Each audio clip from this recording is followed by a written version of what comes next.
आपण पाहत आहात जत मराठी न्यूज।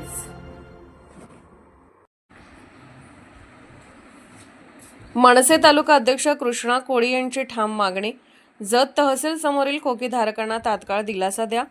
आर्थिक देवाणघेवाण नसल्याचा दावा। तहसीलदारांवरील आरोप खोटे असल्याचे स्पष्टीकरण। जत तहसील कार्यालयासमोरील खोकीधारकांच्या प्रश्नांवर महाराष्ट्र नवनिर्माण सेनेने आक्रमक भूमिका घेतली असून मनसेचे तालुका अध्यक्ष कृष्णा कोळी यांनी पत्रकार परिषदेत प्रशासनाला थेट इशारा दिला आहे। खोकीधारकांकडून कोणत्याही प्रकारची आर्थिक देवाणघेवाण झालेली नसल्याचा स्पष्ट दावा करत त्यांना आणखी काही दिवस सवलत देण्यात यावी अशी ठाम मागणी त्यांनी केली। कृष्णा कोळी म्हणाले की तहसील कार्यालय परिसरातील खोकीधारकांवर सध्या कारवाईचा दबाव वाढत आहे। यामुळे अनेक लहान व्यावसायिकांच्या उदरनिर्वाहाचा प्रश्न निर्माण झाला आहे। मात्र संबंधितांनी कोणतीही बेकायदेशीर देवाणघेवाण केलेली नसल्यामुळे त्यांच्यावर अन्याय होऊ नये अशी मनसेची भूमिका असल्याचे त्यांनी स्पष्ट केले। तसेच तहसीलदार प्रवीण धानोरकर यांनी या प्रकरणात मानवी दृष्टिकोन ठेवून निर्णय घ्यावा आणि खोकीधारकांना काही दिवसांची मुदत द्यावी अशी अपेक्षा व्यक्त करण्यात आली। या निर्णयामुळे अनेक कुटुंबांना दिलासा मिळेल असे कोळी यांनी स्पष्ट सांगितले।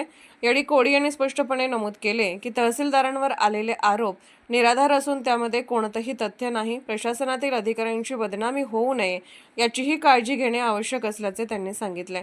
दरम्यान प्रशासनाने या मागणीची दखल घेतली नाही तर मनसेच्या वतीने आंदोलन छेडले जाईल असा इशाराही त्यांनी दिला। त्यामुळे या प्रकरणाकडे प्रशासनाने गांभीर्याने लक्ष देणे आवश्यक असल्याचे स्पष्ट झाले आहे।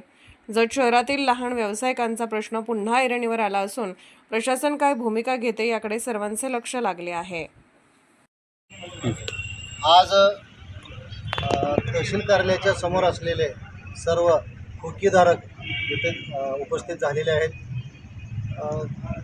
2 दिवसाच्या पाठीमागे सुनील भैया पवार यांनी बोलण्याच्या ओघात की तहसीलदार साहेबांना आम्ही सर्व खोकीधारक भाडं म्हणून त्यांना मोबदला देतोय किंवा त्यांनी आमच्याकडून पैसे घेतात हे बोलण्याच्या ओघात त्यांनी बोलून गेलेत। मात्र असं कोणत्याही प्रकारचं आज अखेर घडलेलं नाही आणि इथून पुढे घडणारही नाही आणि आम्ही एकही रुपया तहसीलदार साहेबांना दिलेला नाही।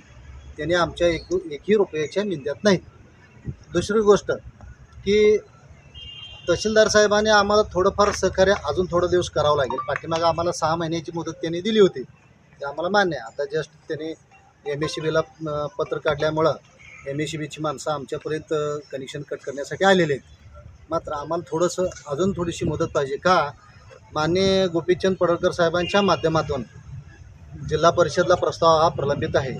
जिल्हा परिषदची बॉडी आता स्थापन झाली आहे। जिल्हा परिषदकडून जे पंचायत समिती बांधकाम विभागाला पत्रव्यवहार झालेला आहे त्यांचा आणि याची मोजणी झालेली आहे। जे गाळे पाठीमागं काढून भाडे तत्त्वावर देण्यास त्यांची मान्यता आहे आणि देण्यास हरकत नाही असं त्यांनी पत्र दिलेलं आहे। तर येत्या 2 महिन्याभरात ते प्रोसिजर पूर्ण होईल। आम्ही आमदारांच्या पाठीशी सर्वांनी खंबीरपणे थांबून त्यांना विनंतीवजा करून आम्ही येत्या 2 महिन्यात आम्ही सर्व गाळे स्वखर्चाने करून घेऊन आम्ही आमच्या जागेमध्ये जाऊ। तरी त्यांना खरी परिस्थिती काय माहीत नाही किंवा कुठल्या एखाद्या आपल्या इथं सर्वजणच आहेत त्यातल्या एकाही व्यक्तीला त्यांचा संबंध झाला नाही। तरी पण आम्ही सुनील भाईंना भेटणार आहे, आम्ही सांगणार आहे सत्य परिस्थिती काय आहे की जेणेकरून आम्ही कधी 1 रुपया दिलेलं नाही। त्यांच्यावर झालेला आरोप आहे तहसीलदार साहेबांच्यावरती हा चुकीचा आणि बिनबुडाचा आहे। जत मराठी न्यूज चॅनलला लाईक करा, शेअर करा आणि सबस्क्राईब करा।